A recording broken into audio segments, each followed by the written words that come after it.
What is going on, everybody? Today we'll be building a retro arcade cabinet with a Raspberry Pi 4B. I've sourced all the parts, everything should be up and going. I did a test run before doing this, so we're going to go step by step on how to go about building this. So let's begin. First things first, you are going to need two things to download currently. You are going to need a Balena Etcher, and you will also need a copy of RetroPi, which I'll link everything down in the description below. You will also need an SD card, just a normal micro SD card to flash everything to. So once you have your SD card inserted, let's get that going.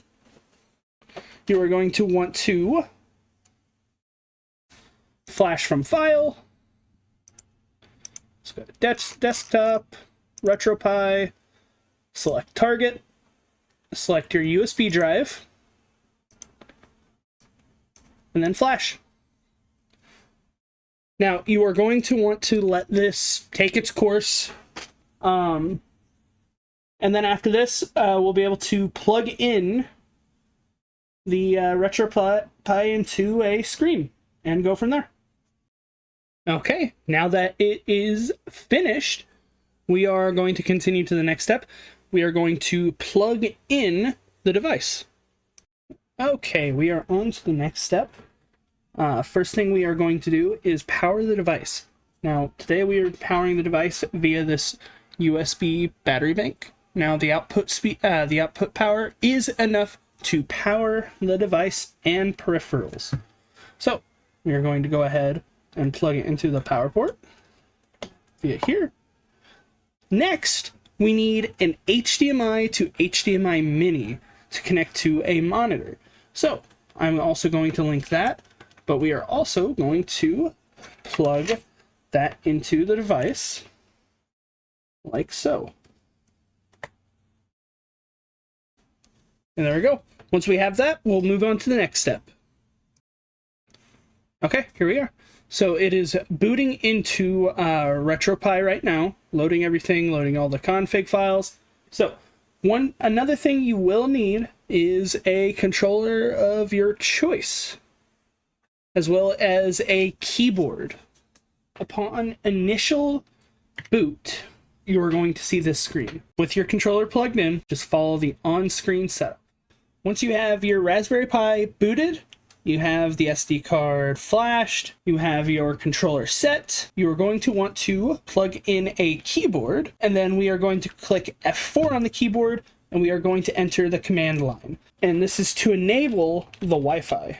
What we are going to do is we are going to type in the command sudo rfkill list, and that'll show us everything that's blocked, and then we are going to type in the command sudo rfkill unblock Wi-Fi. And then we are going to check to make sure, and there we go. On to the next step.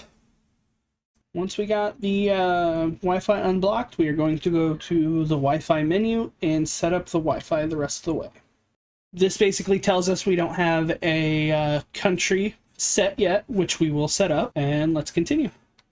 It's going to pop up with this screen. You don't currently have your Wi-Fi country set. We are going to have it launch us into that. So we are going to go to localization, and then we are going to set up time zone, and then we are going to choose whichever one fits you. So we're going to set that, and then set your time zone. Once you have that, we are going to finish, and then we are going to continue with the next step.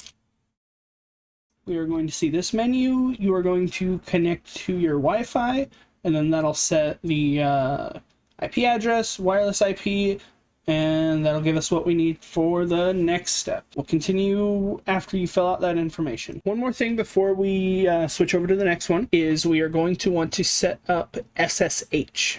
That's so we can wirelessly connect to the console and set up the stuff for the display. Is go to interface options and then enable SSH. And then there we go. Once that is done, we are going to finish up and continue on our computer. Once we have this done, we are going to launch PuTTY, and using your IP address, you are going to log in SSH. Again, you are going to use the program I've linked down below, PuTTY, launch that, and you should be able to connect. And then once you connect using your IP address of your Raspberry Pi device, you're going to log in with these credentials. Type in Pi, and then it's going to ask for the password, all lowercase, and the password is Raspberry. And once that's in, you are in. Next step, we are going to use a command to install the graphics drivers for the display. So using the command down below, you are going to copy and paste it into the device, which is Control-C, Control-V. When you enter the command, what you can also do to paste into the device is simply right-clicking the top and just clicking paste. You're going to get to this section, and you're simply just going to click Y for yes. And then it's just going to download everything that you need. Once it's downloaded and all that, it's going to say PuTTY fatal error. It's going to want you to reboot now, so just turn the device on and off, and we'll pick up from there. Okay, before you actually reboot the device, there is one part that we need to fix before we continue.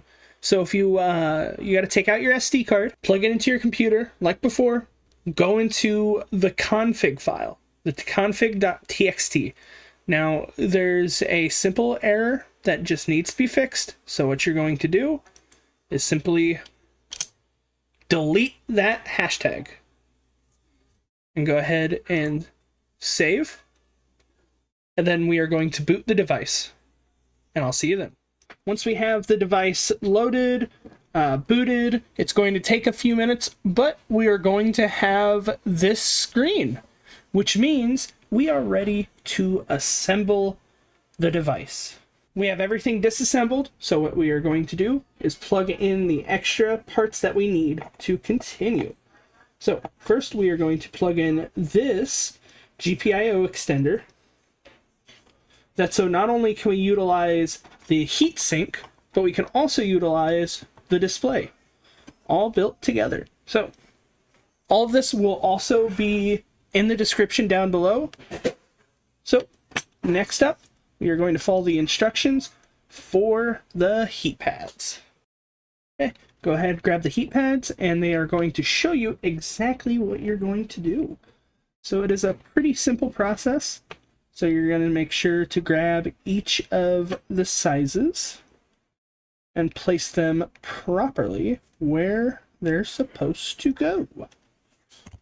So once you have those out, then we'll continue. Once the heat pads are on and you follow the instructions, place them where they gotta go, next step is placing this on properly. You're gonna wanna make sure they're tight, but not too tight where it breaks the die. And there we go. So that is set. Next, on the instructions, they show you exactly where to plug them in at. So you're going to plug them in on this side here, and you're going to follow it exactly how they have it displayed. And boom, we have it connected.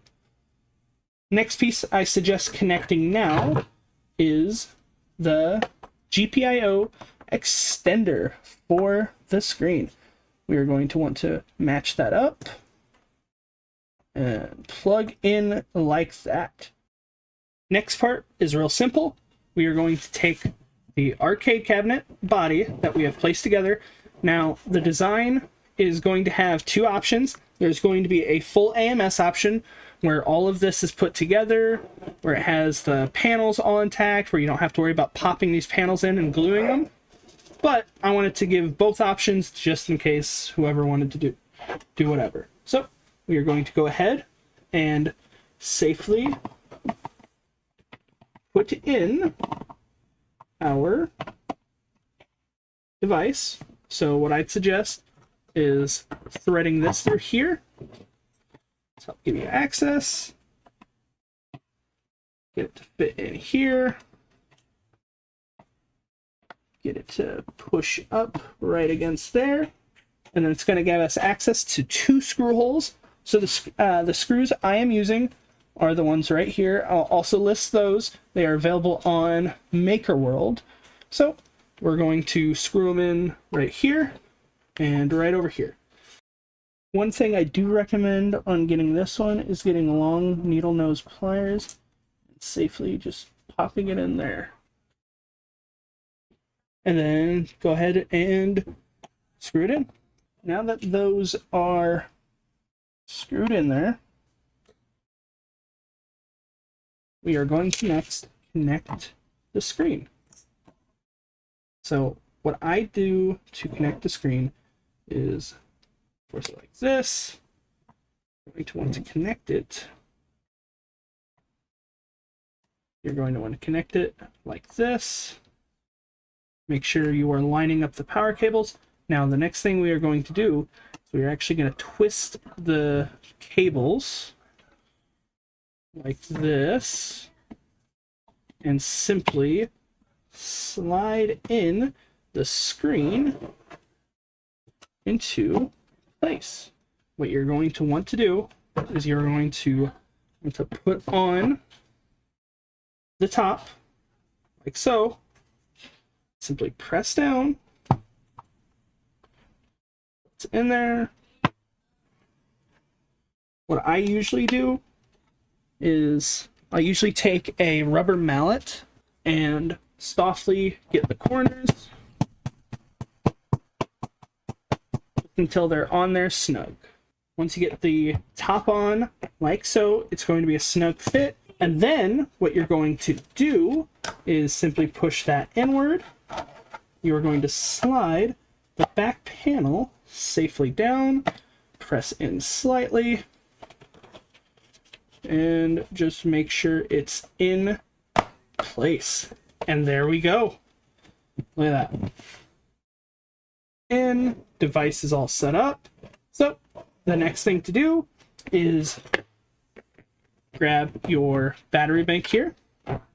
You are going to grab your power cord, plug it in like so, sit the battery bank like this. Now what you can do is wrap the cords inside for storage. Once that's plugged in, you're going to want to plug this in like so.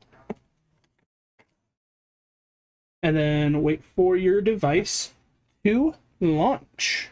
While your device is booting up and everything else, what you're going to want to do to get games onto your device is simply get a USB drive, plug it into your computer, create a folder called RetroPi. You are then going to take out that USB drive, plug it in to your Raspberry Pi, reboot the device, have it boot up with it, wait a minute or two, then you are going to unplug the device, the USB drive, and then you will see inside the RetroPi folder will be this. So any games, any BIOS that you get will be put into this. ROMs will go into this folder, like so, and just make sure to match up the game properly into what game device you are putting it into. And then from there, you'll simply put it back into the RetroPi and upload the game folders. It'll automatically do all of this.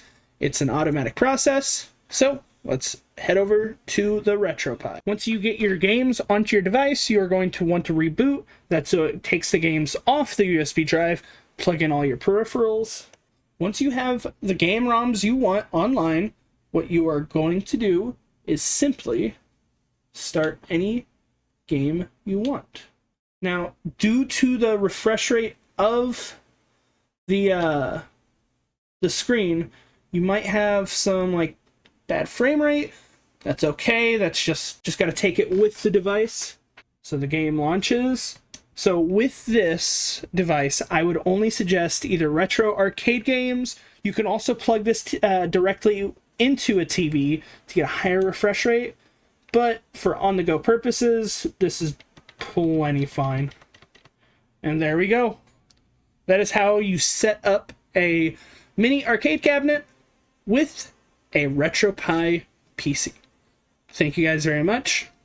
If you have any more questions or need any other advice, please comment down below. And I'll see you guys next time. See ya.